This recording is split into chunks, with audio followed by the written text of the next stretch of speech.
Berdua. Kita berdua.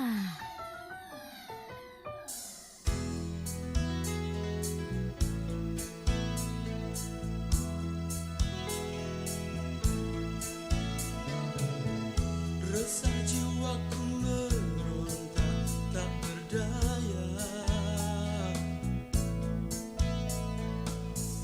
gundah hatiku gelisah dan terpaku, ku diam terpaku.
Assalamualaikum warahmatullahi wabarakatuh dan selamat pagi. Apa kabar pendengar di pagi hari ini ya? Senang rasanya Rabu hari ini tanggal 9 Februari ya 2022 bertepatan dengan Hari Pers Nasional. Selamat buat insan-insan pers di Indonesia ya tentunya.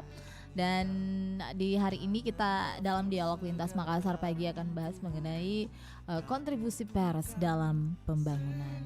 Saya Dani bersama dengan Anda hingga pukul 10 ke depan. Buat Anda yang ingin bergabung nanti di 082133339440 ya. Tetaplah bersama dengan kami di Pro 1 RRI Makassar.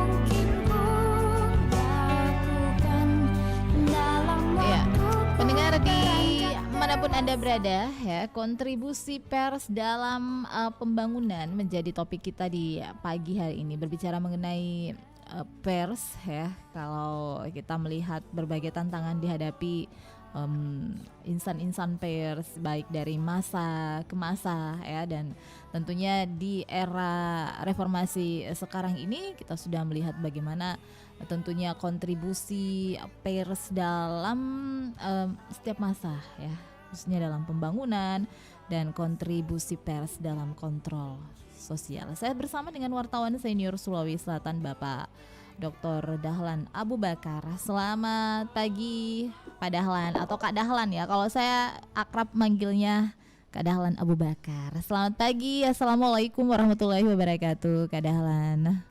Waalaikumsalam warahmatullahi wabarakatuh. Iya, apa kabar di pagi hari ini Kak? Baik. Ya sehat ya Kak Dahlan, dengan Dani di sini Kak Dahlan bersama dengan. Iya Mas, ketahuan suaranya.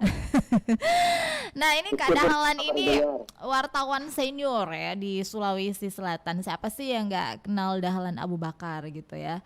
Nah ini mungkin bisa diceritakan pengalaman Kak Dahlan ya di setiap era gitu. Kak Dahlan ini udah jadi wartawan di tahun 70-an ya Kak Dahlan, dan sampai sekarang juga masih tetap eksis di 1976. Tahun 76 ya. Iya. Oh, gue belum lahir kalau gitu Pak Dahlan.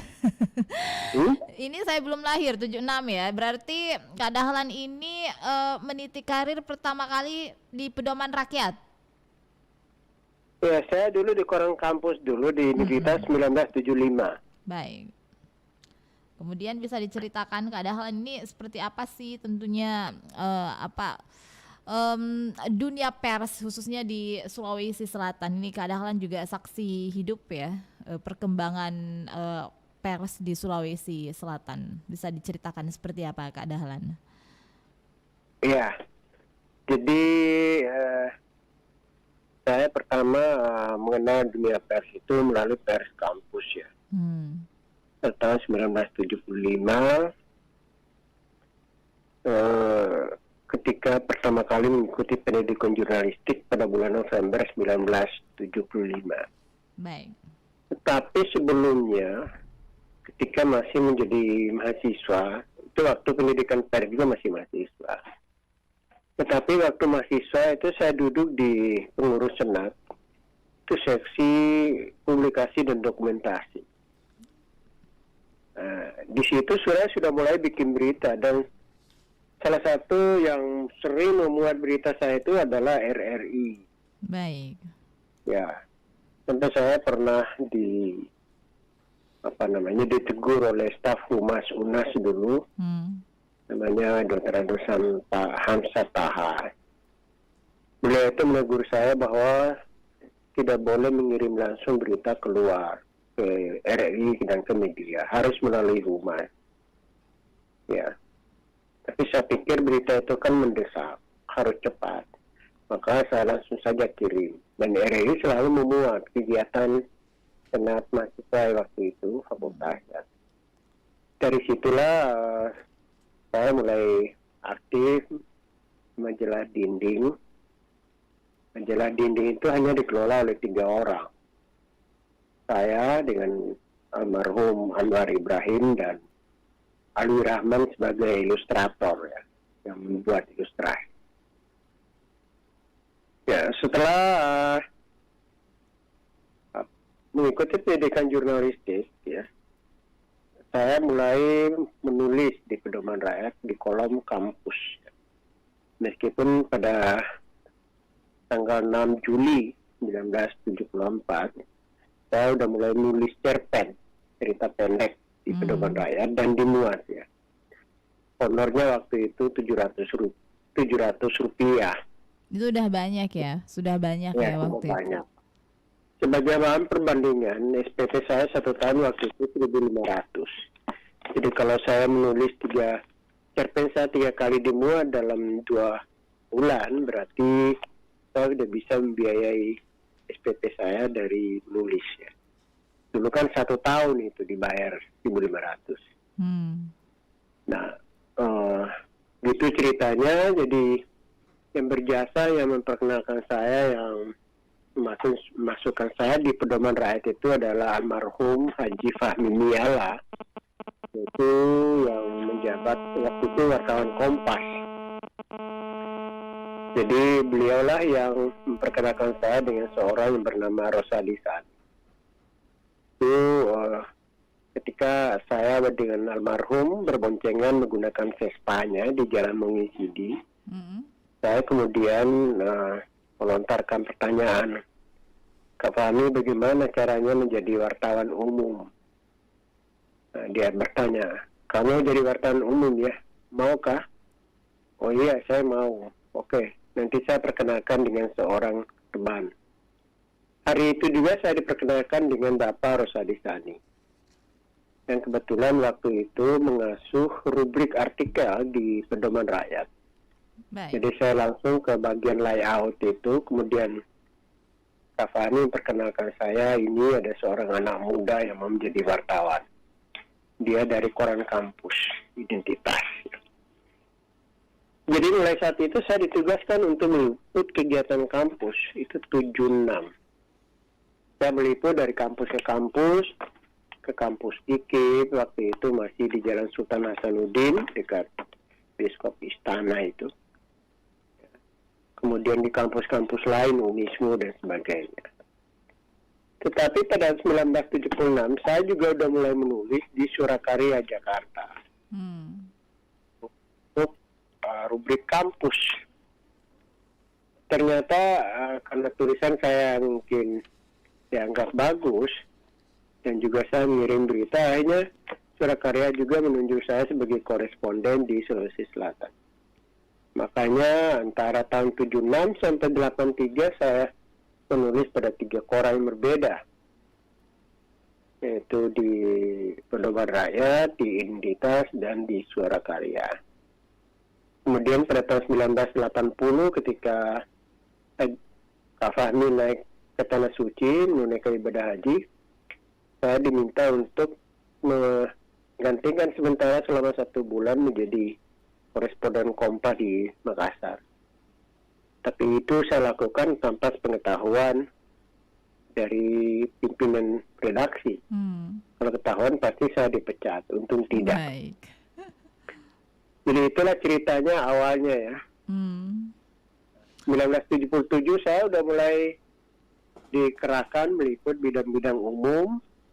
Ya mungkin karena melihat bahwa berita saya cukup berkualitas dan gaya penulisan udah mulai bagus. Akhirnya meliput kegiatan umum pembangunan seperti itu. Nah, Kak Dahlan, ini kalau Anda tadi sudah menceritakan ya awal-awal pertama menjadi seorang jurnalis seperti itu. Nah, dari masa ke masa, kemudian setelah era reformasi dan saat ini seperti apa? Tentunya perbedaan ya, wartawan-wartawan yang dulu, jurnalis-jurnalis yang dulu, dan juga jurnalis-jurnalis sekarang dengan berbagai tantangan yang dihadapi, Kak Dahlan. Ya, saya kira jelas perbedaannya sangat mencolok ya.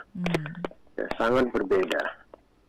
Waktu itu kan pada masa saya masuk jadi wartawan itu kan situasi Indonesia kan sangat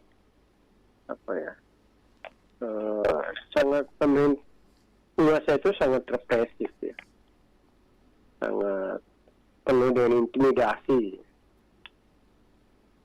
Sekedar bahan perbandingan saja, dulu memberitakan seorang presiden ke Makassar atau Orde Baru itu kan tidak mudah. Itu keterangan biar kita dapat dari siapapun, kalau bukan dari Kodam tidak boleh diberitakan. Ya. Jadi harus melalui pintu Laksusda, pelaksana khusus daerah. Ya. Itu perpanjangan tangan dari Komkaptib Komando, penertiban dan keamanan, ya. Keamanan dan ketertiban yang di Jakarta dipimpin oleh Laksamana Sudomo. Ini juga berimbas kepada para pekerja media. Ya. Tidak mudah untuk memberitakan hal-hal yang bersifat kritis terhadap pemerintah. Tidak mudah. Jadi kita ya memberitakan yang baik-baik saja. Ya. Tidak ada bad news is the good news. Tidak ada itu. Benar contoh saja bahwa ketika dulu pada tahun 1979 terjadi pembunuhan terhadap Bupati Bone, Bapak PB Harahap. Pada saat jenazahnya diangkut menggunakan ambulans dari Bone ke Makassar, saya sudah berjaga-jaga di perempatan Jalan Gunung Latimojong dengan Bawah Karaeng. Mulai siang. Baik. Ternyata jenazah baru tiba menjelang maghrib. Nah, persoalannya bukan lamanya saya menunggu, tetapi ketika tiba di kantor, baru saja saya tiba, sudah ada tulisan di papan whiteboard itu, bahwa berita kedatangan jenazah Bupati Bone dilarang dimuat. Maka sia-sialah penantian saya selama setengah hari. Hanya soal kedatangan jenazah. Ya. Yang sekarang itu menjadi berita biasa di era reformasi.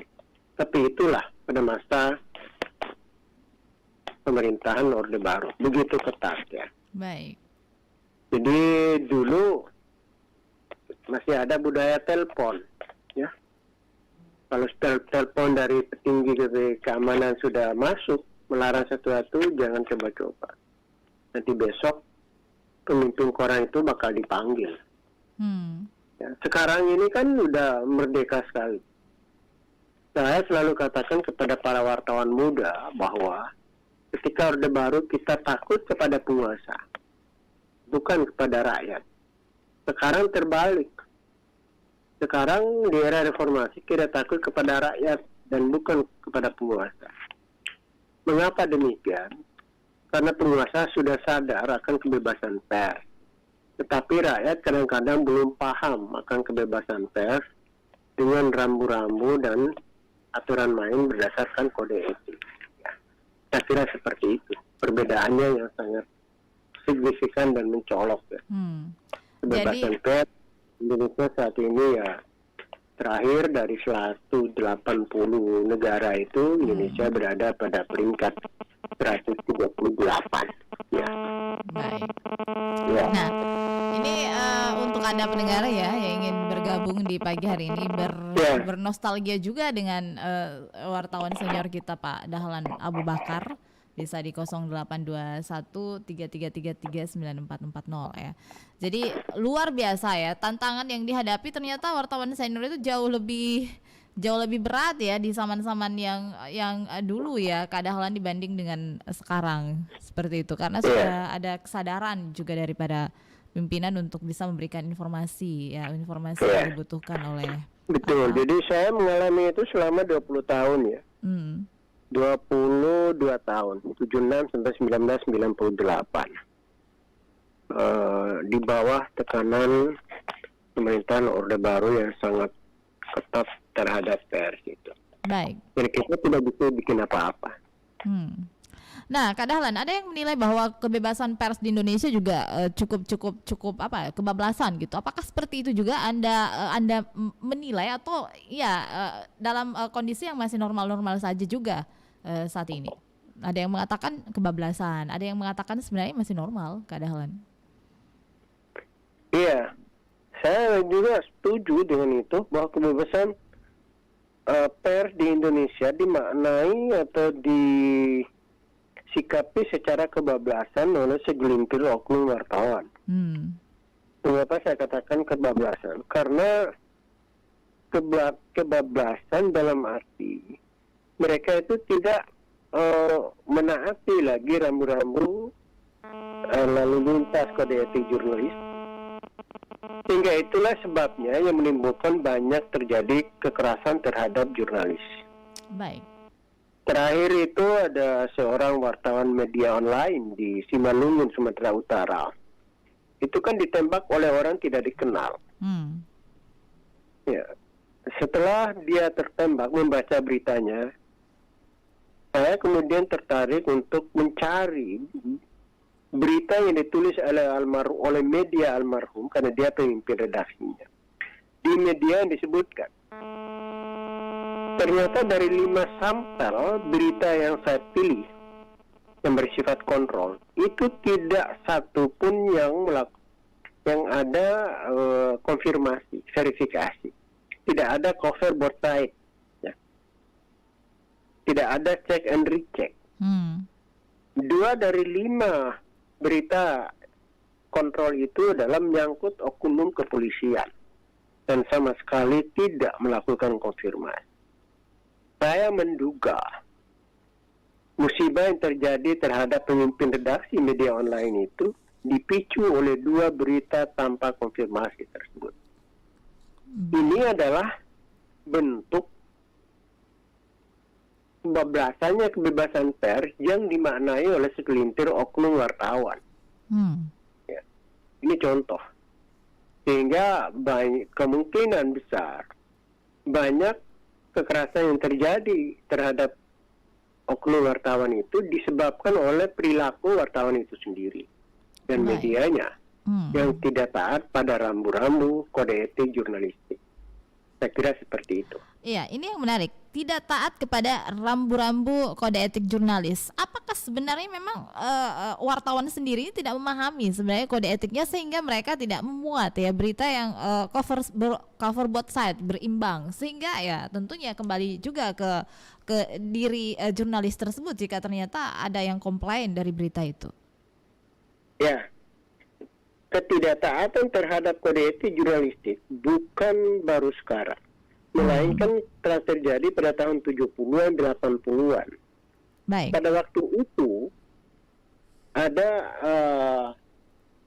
informasi data dari Dewan Pers yang mengungkapkan bahwa hanya sekitar 60% wartawan di Indonesia itu yang pernah membaca kode etik.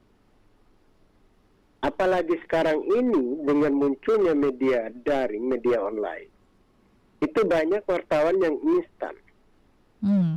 Banyak wartawan yang instan. Wartawan yang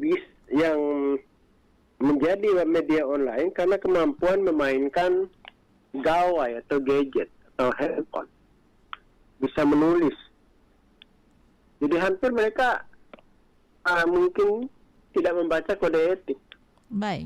Kode etik itu adalah sebuah tuntutan yang harus ditaati oleh setiap wartawan di dalam melakukan peliputan. Termasuk juga Dewan Pers telah mengeluarkan pedoman pemberitaan media cyber, media online itu. Sama harus melakukan verifikasi. Nah, kenyataannya adalah wartawan media online atau kadang-kadang juga koran, saya sering mengamati kalau ada berita kontrol, selalu saya cari mana konfirmasi. Biasanya mereka itu melakukan konfirmasi setelah berita pertama dimuat lebih dulu. Baik. Setelah dimuat kemudian baru datang. Ini berbahaya. Di masyarakat yang terkenal temperamental seperti Sumatera Utara, Sumatera Selatan, DKI, Papua, atau dan Sulawesi Selatan. Kalau kita datang konfirmasi setelah berita dibaca orang, bisa saja orangnya sudah marah. Baik. Itu. Jadi timbul rasa tidak puas kan, terjadi hal yang kita tidak inginkan. Baik. Nah, Kak Dahlan, ini yang menarik karena pada pemuatan berita yang tidak termuat cover both side-nya ini tidak serta-merta pada saat penayangan berita tersebut kemudian ada konfirmasinya, besoknya baru dikonfirmasi ya, seperti itu. Nah, inilah yang memicu biasanya terjadi hal-hal yang tidak diinginkan. Kemudian ya, tadi Anda mengatakan seperti ini, bahwa 60% ya wartawan itu tidak membaca kode etik jurnalis. Apakah sebenarnya memang terlalu mudah saat ini seseorang bisa menjadi wartawan, Pak Dahlan? Ya, saya kira sekarang ini terlalu mudah. Ya, terlalu mudah orang menjadi wartawan. Dulu ketika saya menjadi wartawan itu kan ada pelatihan pendidikan. PWI itu secara nasional melakukan pendidikan dan latihan secara nasional yang diikuti oleh utusan dari seluruh provinsi. Dari PWI. Sekarang ini itu tidak pernah lagi dilakukan. Uji kompetensi wartawan yang dilakukan oleh berbagai pihak itu sudah tidak murni lagi untuk menguji kompetensi. Ada wartawan utama, ada yang menyandang wartawan utama, tapi bukan wartawan. Di Sulawesi Selatan itu ada. Saya tahu karena ya termasuk ya yang unsur pimpinannya PWI. Kita tahu karena pada masa saya menjadi wartawan, kita tidak pernah lihat dia berkeliaran di lapangan seperti yang lain. Ya, kemarin juga kita diskusi di salah satu warung kopi. Banyaknya orang yang mengaku wartawan utama tetapi tidak tahu bikin berita. Itu berarti keterangan uji kompetensi itu sudah mulai dibisniskan. Karena ada kebutuhan. Saya kira kita tidak bisa menutup mata ya. Itu realita yang selalu kita tahu, tetapi ya tidak tahu ya bagaimana caranya kan dilakukan secara kolektif. Baik. Jadi ini penting sebenarnya. Saya kira dalam saya membaca statement dari Ketua PWI Pusat, sahabat saya Atal SD Pari, bahwa wartawan harus memperbaiki diri. Ya, kalau wartawan, saya kira yang perlu diperbaiki dirinya itu adalah yang memimpin wartawan. Baik. Dan dari atas ini bukan dari bawah, saya kira. Baik. Ya, kita break dulu Kak Dahlan ya di season yang pertama untuk kebersamaan kita di Dialog Lintas Makassar pagi ya. Selepas beberapa persembahan lalu akan kami kembali bersama dengan Dahlan Abu Bakar. Tetaplah bersama di Pro 1 RRI Makassar.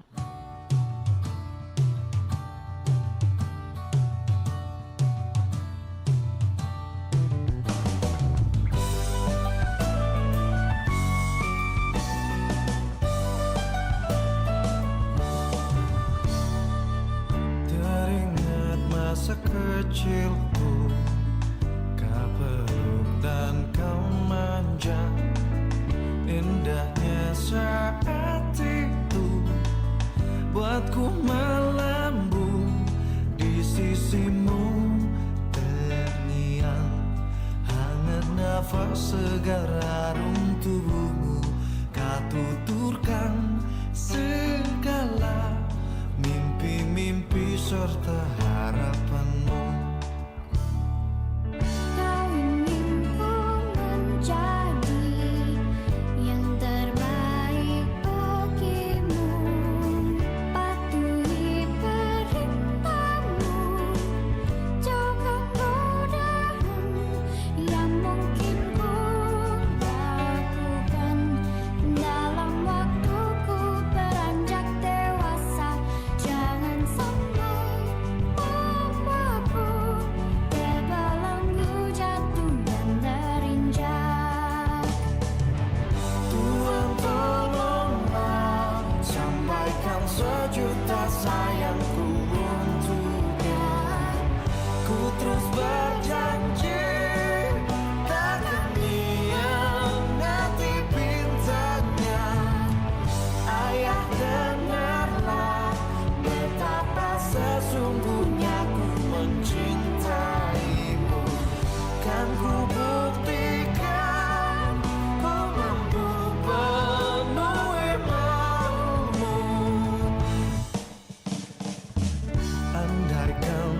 detik itu kan bergulir kembali. Ku rindukan suasana basuh jiwaku, membahagiakan aku. Kena usahakan kasih dan sayangmu, untuk wujudkan segala sesuatu yang pernah terlewati.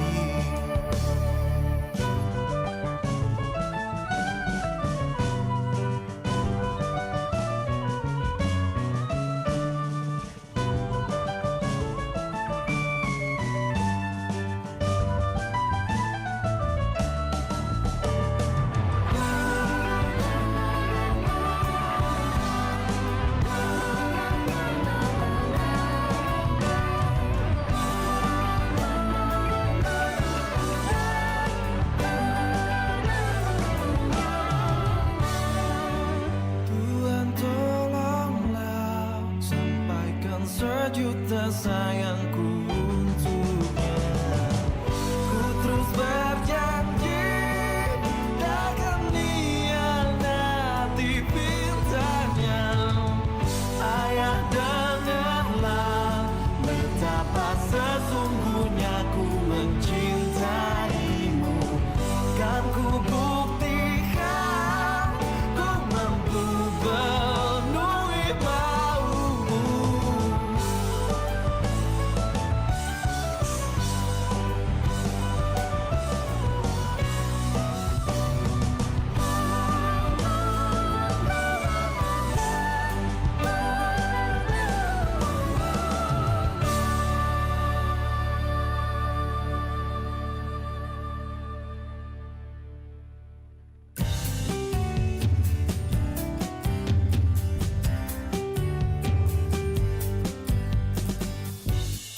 Garis genit, liriklah diriku sejenak. Arahkan matamu padaku sesaat, buatlah aku bergelora. Garis genit, lenggokkan pinggulmu sejenak. Ke kanan, ke kiri, ke depan, ke belakang, buat diriku terpana.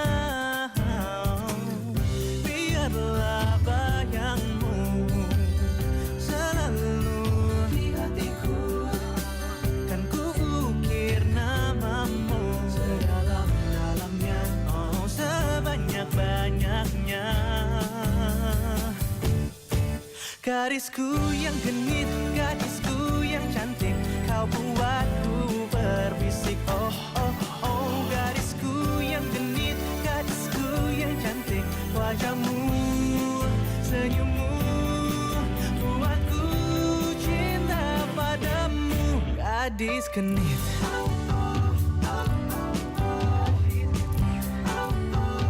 gadis genit, gadis genit, lenggokkan pinggulmu sejenak. Ke kanan, ke kiri, ke depan, ke belakang, buatlah diriku terpana. Biarlah bayangmu selalu di hatiku, kan ku ukir namamu sedalam-dalamnya, sebanyak-banyaknya. Gadisku yang genit, gadisku yang cantik, kau buatku berbisik, oh oh oh. Gadisku yang genit, gadisku yang cantik, wajahmu, senyummu, buatku cinta padamu. Gadis genit,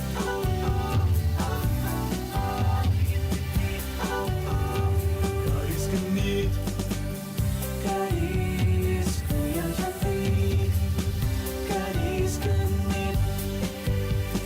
Biarlah bayangmu, bayangmu selalu di hatiku, kan ku ukir namamu sedalam-dalamnya, sebanyak-banyaknya. Oh, oh, gadisku yang genit, gadisku yang cantik. Ya, Anda masih bersama di 94,4 Pro 1 RRI Makassar. Kesempatan pagi hari ini ya kita berbicara mengenai peran pers di dalam pembangunan ya, kontribusi pers dalam pembangunan. Baik, masih bersama dengan Dahlan Abu Bakar ya, wartawan senior dan di Sulawesi Selatan. Kalau kita berbicara mengenai kasus kekerasan terhadap jurnalis di tahun 2021 juga ternyata cukup tinggi ya, ada 43 kasus pendengar. Aliansi Jurnalis Independen AJI dalam catatan akhir tahun 2021 mencatat ada 43 kasus kekerasan terhadap jurnalis di Indonesia. Dan jumlah itu didapat dari pemantauan harian di 40 AJI tingkat kota se-Indonesia. Ya, pendengar, sejak 1 Januari hingga 25 Desember tahun yang lalu ya, dari 43 kasus itu sebagian besar didominasi bentuk teror dan intimidasi sebanyak 9 kasus, dan disusul kekerasan fisik sebanyak 7 kasus dan pelarangan liputan sebanyak 7 kasus. Ya. Nah, pendengar, belum lagi dengan kasus-kasus lainnya ya. Masih bersama dengan Pak Dr. Dahlan Abu Bakar. Pak Dahlan masih terputus ya hubungan kami dengan Pak Dahlan. Yang pasti bahwa di tahun 2021 ini terdapat tren pergeseran ya jenis kekerasan terhadap jurnalis pada tahun 2021 dibanding tahun sebelumnya. Jika pada 2020 jenis kekerasan terhadap jurnalis didominasi oleh kekerasan fisik, maka di tahun ini bermunculan jenis kekerasan baru ya di tahun 2021 lalu.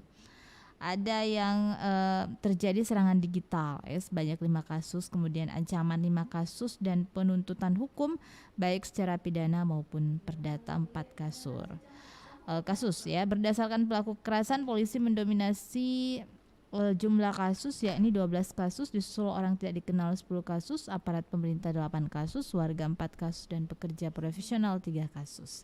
Ya, kita tersambung kembali dengan Pak Dahlan. Pak Dahlan ya, masih bersama dengan kami Pak Dahlan Abu Bakar.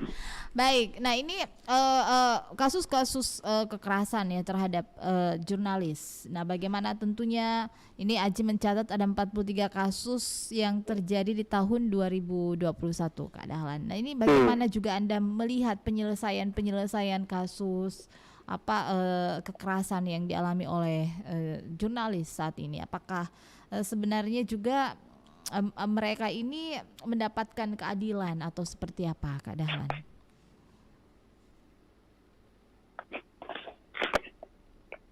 Ya.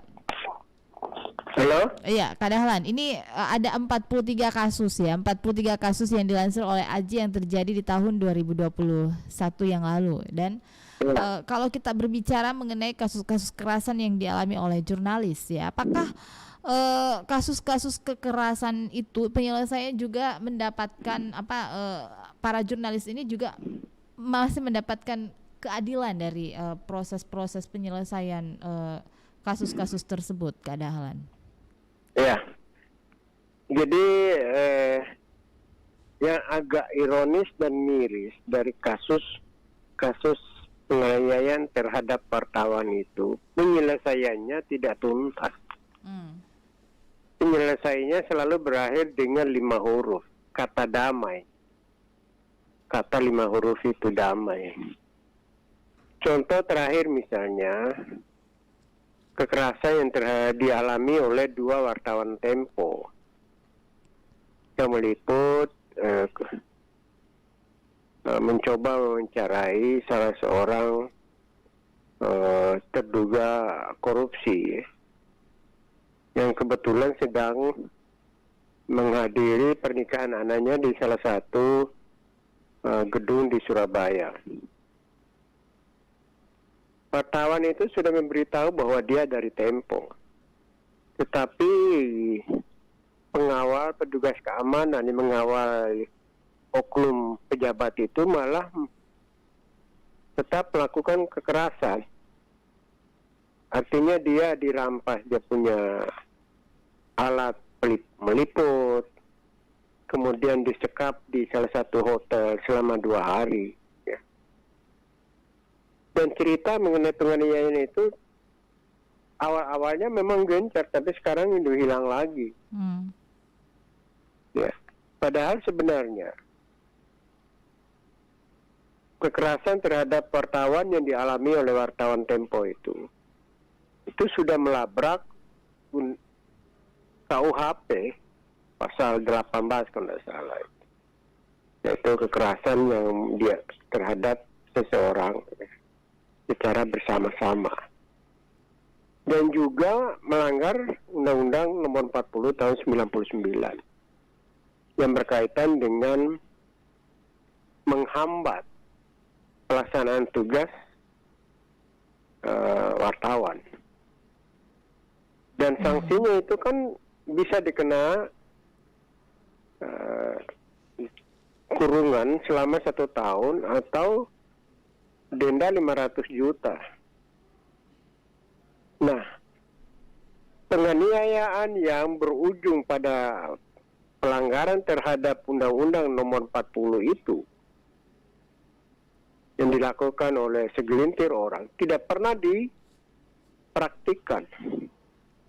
Tidak pernah, belum pernah ada siapapun di Indonesia yang dituntut membayar denda 500 juta karena melakukan penganiayaan terhadap wartawan dan kemudian diganjar dengan undang-undang itu. Ya, andaikan ada, mungkin orang berpikir.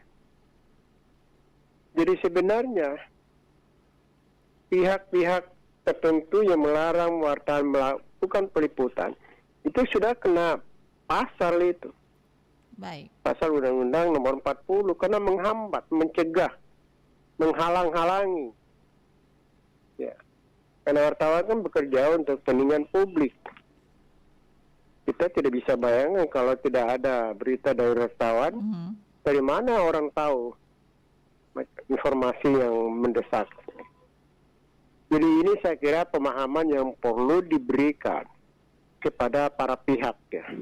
Baik. Tetapi yang tidak kalah pentingnya adalah bahwa secara internal para wartawan harus melakukan introspeksi diri, yaitu dengan cara menaati kode etik jurnalistik. Baik. Memberitakan sesuatu informasi secara berimbang dan tidak ada pihak yang merasa dicederai. Saya kira seperti itu. Iya. Nah, Kak Dahlan, 43 kasus yang terjadi ya sepanjang tahun 2021, bahkan di Sulawesi Selatan ini pernah ada kasus kawan kita Asrul yang akhirnya dipenjara selama 3 bulan ini karena agak kecil suaranya, Dani. Baik. Nah, Pak Dahlan, ini ada 43 kasus yang terjadi di tahun kemarin yang dilansir oleh AJI ya. Kemudian cukup tinggi sebenarnya kasus-kasus yang menimpa jurnalis, kawan-kawan jurnalis. Nah, sebenarnya apakah dengan semakin tingginya kasus-kasus yang menyangkut jurnalis ini termasuk mencederai sebenarnya kemerdekaan pers yang ada saat ini, Pak Dahlan? Iya. Jadi sebenarnya kasus yang didata oleh AJI yang 43 itu ya. Saya sudah juga membaca hasil penelitiannya AJI, tapi tahun-tahun sebelumnya ya. Ada yang tidak terungkap di sana, yaitu mengapa terjadi penganiayaan, apa persoalannya? Apa persoalannya sebenarnya? Sama dengan kasus salah seorang wartawan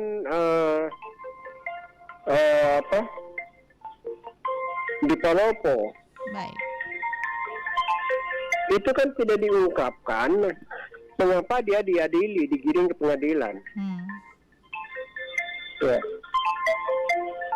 Wartawan sendiri tidak pernah menulis bagaimana persoalannya, kronologisnya kan. Itu. Dan ini memang tidak heran karena di dalam teori ilmu bahasa, teori linguistik itu ada istilahnya variabel maksud. Variabel maksud itu bahwa kadang-kadang seseorang yang membuat wacana selalu menghindar untuk mengatakan sesuatu yang merugikan dirinya. Itu. Tetapi dalam hal ini berkaitan dengan penganiayaan tersebut, itu harus diungkap apa sebenarnya yang membuat mereka, apa masalahnya, beritanya seperti apa. Saya juga mencari berita yang ditulis oleh wartawan di Palopo yang diadili itu tidak ada. Jadi kita tidak bisa menganalisis gitu. Ini perlu supaya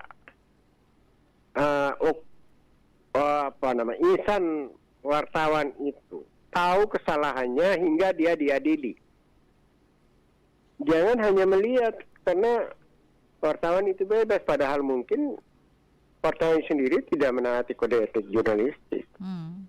Baik. Seperti itu. Ya. Nah, yang terakhir Kak Dahlan, ini Anda melihat sekarang ini kontribusi pers dalam pembangunan ini seperti apa ya di era reformasi saat ini, Pak Dahlan? Itu kurang jelas? Masih kurang jelas ya, Pak Dahlan. Nah, ini Ya, yang terakhir turun, ya. Ya. Yang terakhir ini ya, Pak Dahlan. Yang terakhir. Nah, apa kontribusi pers dalam pembangunan yang Anda lihat di masa-masa era pemerintahan Presiden Jokowi saat ini, Pak Dahlan?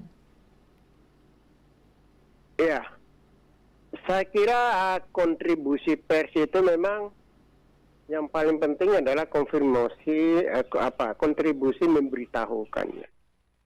Memberitahu, menginformasikan, memberi pemahaman akan apa yang telah dilakukan oleh pemerintah pada satu era ya. Dulu memang kita bisa lihat ya, pengaruh pers itu luar biasa. Ada jalan-jalan berlubang, masyarakat tanam pisang, media memberitakan itu langsung direspon, itu dalam bentuk yang pragmatis, yang realita, real gitu ya. Tetapi kontribusi yang paling dominan itu adalah bagaimana pers dapat memberi pemahaman kepada masyarakat tentang satu kebijakan pemerintah, ya, memberi pemahaman ya. Misalnya katakanlah dengan adanya sekarang kan harga minyak goreng satu harga seluruh Indonesia. Iya. 14.000 kan? 1 kilo, 1 liter. Tetapi orang rame-rame menimbun minyak goreng. Ketika dia menjual dengan harga tinggi, ini masih stok lama. Itu kan alasan klasik sejak dulu, stok lama. Jadi selalu ada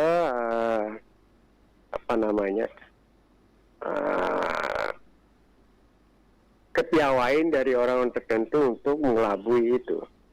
Nah, kemudian saya kira yang paling nyata ya, yang kita lihat dari ini bukan menjunjung memuji Presiden Jokowi, tapi saya melihat bahwa beliau melakukan sesuatu yang tidak banyak dilakukan oleh presiden sebelumnya, kecuali Soekarno dulu ya. Misalnya ketika waktu meresmikan salah satu pelabuhan kontainer di Tanjung Priok, dalam tanya jawab dengan para supir, Jokowi mendengar keluhan bagaimana mereka dipalak oleh para preman-preman Tanjung Priok itu kan. Mendengar itu Jokowi langsung menelpon ke Polri. Sore harinya sudah ditangkap berapa orang?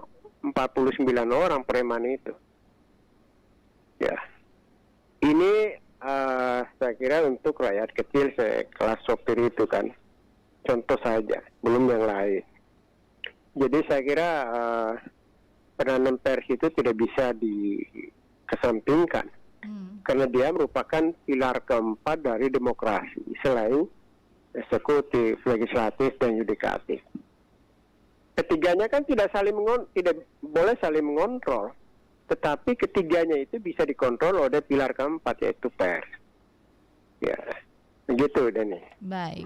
Nah, Kak Dahlan, yang terakhir apa pesan-pesan sebagai seorang wartawan senior di Sulawesi Selatan ya bagi tentunya perkembangan dunia jurnalistik saat ini di Hari Pers Nasional tahun 2022. Silakan. Jadi saya koreksi sedikit ya. Kalau menurut versi Dewan Pers, saya itu ditetapkan sebagai tokoh pers ketika menerima uji kompetensi wartawan utama pada tahun 2011. Jadi ada beberapa di dalam sana itu tokoh pers itu. Jadi ada yang dianggap sebagai tokoh pers mungkin karena saya diajukan oleh lembaga pers Dr. Sutomo kan, tempat saya mengikuti Trainer of Trainer TOT tanggal 12 Januari 2011. Nah, jadi tapi orang lebih sebut yang senior itu ya. Tapi yang legal itu sebenarnya tokoh pers. Pesan saya kira bahwa jelas pertama wartawan harus semakin meningkatkan kualitas diri ya. Sumber daya manusia wartawan itu tidak boleh lagi seperti dulu-dulu. Dia harus memiliki pengetahuan dan wawasan yang luas. Karena dia menghadapi masyarakat dunia dengan jangkauan yang cukup luas. Ya, itu yang pertama. Yang kedua adalah wartawan tidak boleh gagap teknologi. Ya. Adanya komunikasi, perkembangan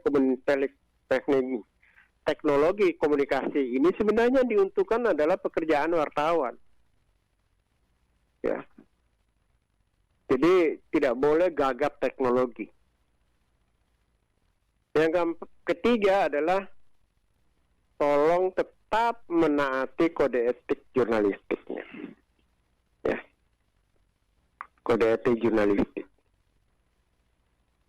Yang keempat adalah selalu meningkatkan kualitas dan skill jurnalistik. Ya.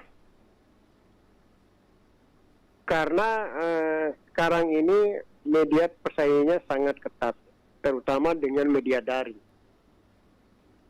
Kecepatan media daring ini bagaikan kecepatan mata orang berkedip. Ya. Koran cetak berita hari ini besok baru dibaca. Media daring pada saat itu juga sudah selesai, sudah bisa sudah tersebar kemana-mana, ya, seluruh dunia. Ya. Dan ini wartawan harus sikapi ini. Kemudian yang kelima bahwa kita harus selalu bersikap netral ya di dalam menyikapi suatu persoalan. Ya. Dan selalu menerapkan peace journalism, jurnalisme damai gitu. Artinya tidak ada konflik dengan siapapun. Ya, saya kira mungkin itu yang pesan-pesan saya bertepatan dengan Hari Pers Nasional 2022 yang dipusatkan di Kendari pada tahun ini ya. Baik. Saya kira terakhir, selamat Hari Pers Nasional. Semoga pers tetap jaya sepanjang masa. Baik, terima kasih Kak Dahlan Abu Bakar. Selamat Hari Pers ya untuk kita ya, insan-insan pers yang ada di Indonesia. Sukses selalu untuk Kak Dahlan, lagi di Kendari ya Kak Dahlan saat ini? Ya, saya di Makassar. Oh, saya kira ada di Kendari. Baik, terima kasih Kak Dahlan. Sehat selalu. Wassalamualaikum warahmatullahi wabarakatuh. Waalaikumsalam warahmatullahi wabarakatuh. Kanal Inspirasi 94,4 FM Pro 1 RRI Makassar.